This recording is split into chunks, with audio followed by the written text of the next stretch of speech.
certo?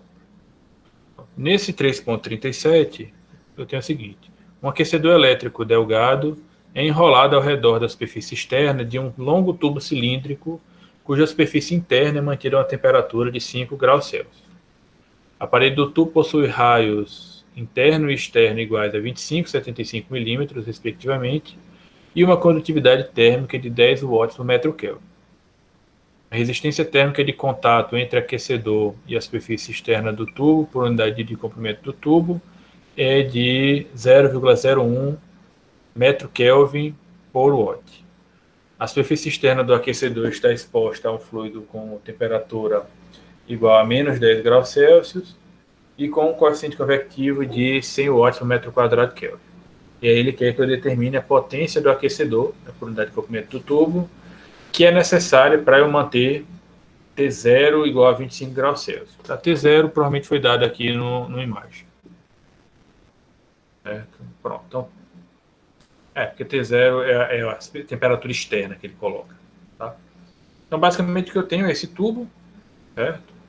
Onde a temperatura interna é conhecida, a temperatura externa é o valor que é fornecido, que eu preciso manter, certo?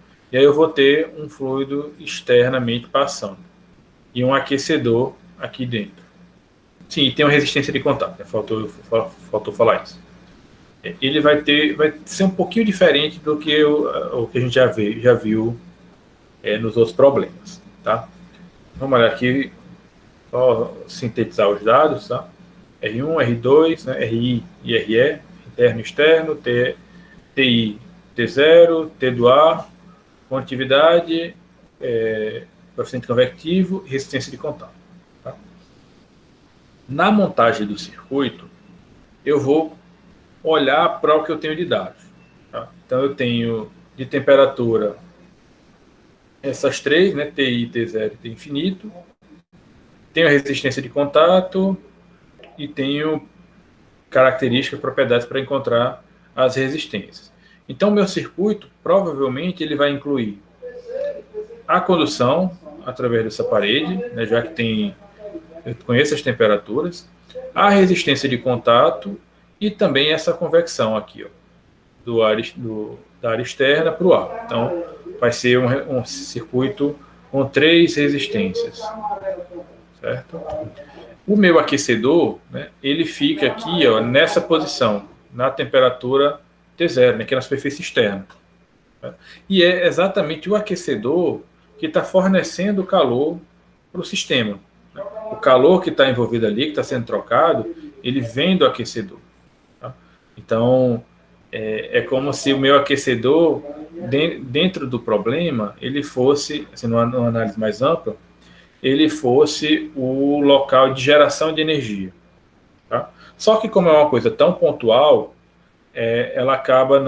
você acaba não incluindo esse termo dentro da análise. Tá? Então, eu não tenho aqui um problema de geração térmica, porque eu não tenho essa geração de energia ocorrendo ao longo da parede onde está tendo condução. Ela acontece ali num ponto, onde aquele ponto eu posso até dizer que não tem variação de temperatura ao longo dele. Então, é só a geração, é só a fonte de calor que existe ali, e esse calor vai ser distribuído. Tá?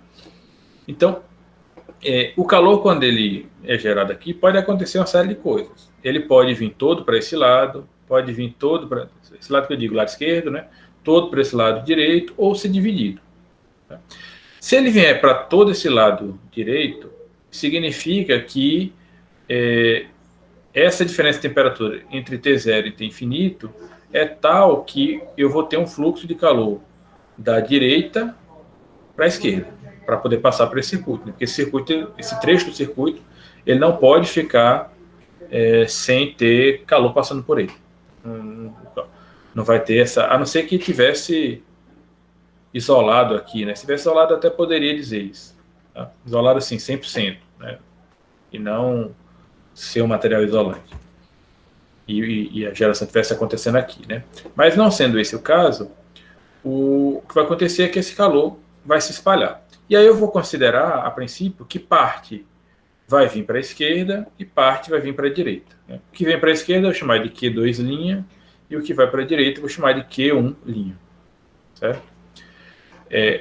O que se impacta para mim na análise? Impacta o seguinte: Q1 não necessariamente precisa ser igual a Q2.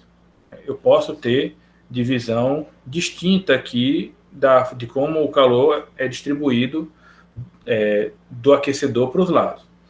Isso vai depender das características de diferença de temperatura, de resistência e tal. Então, como esses calores podem ser diferentes, eu não posso, por exemplo, fazer uma análise de circuito térmico envolvendo todo o circuito. Eu não poderia simplesmente pegar para calcular esse quantidade de calor que está sendo despendida pelo aquecedor, fazendo T1 menos T infinito dividido pela resistência total. E não posso fazer isso porque essas taxas não necessariamente são iguais. Tá? O que eu posso fazer que eu tenho a garantia é de que a análise envolvendo esses dois circuitos aqui, as duas resistências, à esquerda do aquecedor, tem taxa de mesmo valor. Então eu posso fazer uma análise de circuito térmico envolvendo essas duas resistências se eu quiser. E sei que nessa resistência daqui eu vou ter Q1 linha passando. Tá? Então, teria essas características. E aí, no meu problema, eu quero encontrar qual é a taxa de calor sendo gerado no aquecedor, né? Liberado pelo aquecedor. Então, basicamente, essa quantidade de calor vai ser igual ao que está sendo conduzido pelas paredes. Tá? O que entra por aqui, como ele não vai ficar acumulado, ele tem que ser conduzido, né? Tem que ser transferido. É como se eu estivesse fazendo uma análise de volume de controle nesse ponto, onde tem o T0. Energia no aquecedor entra e sai para esses dois lados. Então, o que entra tem que ser igual ao que sai. Então, a taxa do meu aquecedor vai ser igual a Q1 linha mais Q2 linha. Então, se eu encontrar Q1 e Q2, eu encontro a taxa do aquecedor. Tá? E aí, para encontrar Q1 linha, o que eu posso fazer é fazer análise nesse trecho daqui. Do aquecedor para a superfície externa e para Q2 linha do aquecedor para a superfície interna. Certo? Analisar os dois separados e depois somar.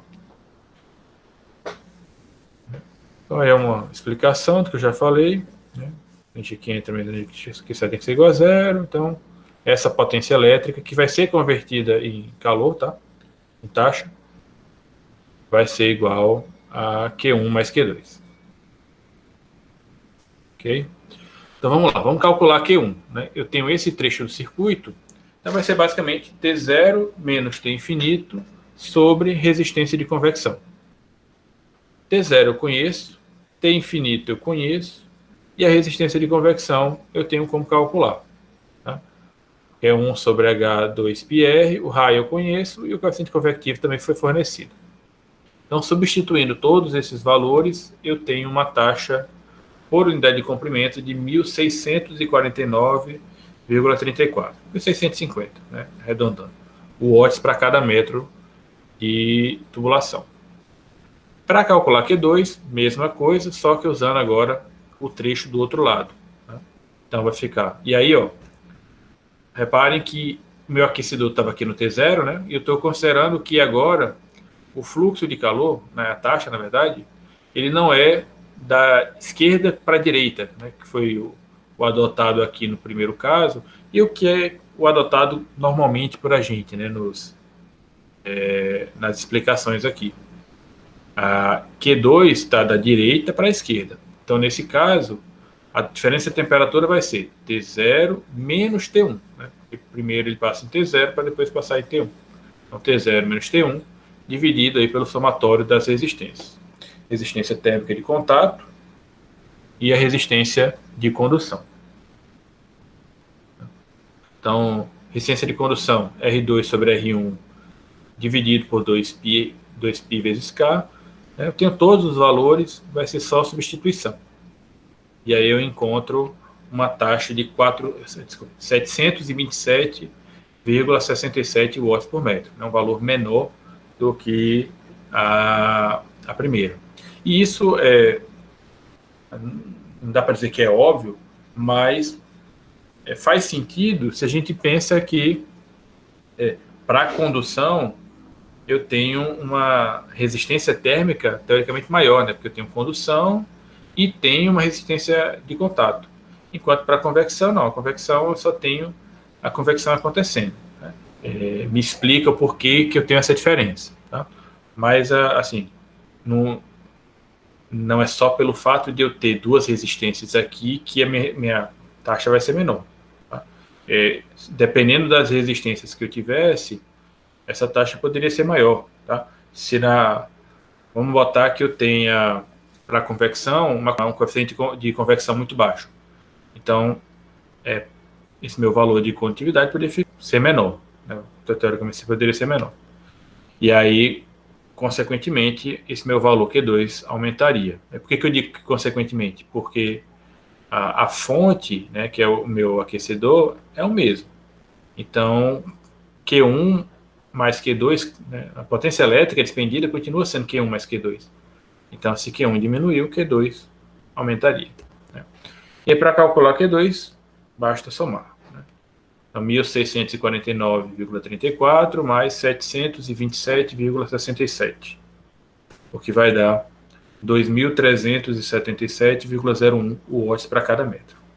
Então, essa é a potência elétrica do meu aquecedor para garantir a manutenção daquela temperatura que eu queria, né, na superfície, 25 graus, se não me engano.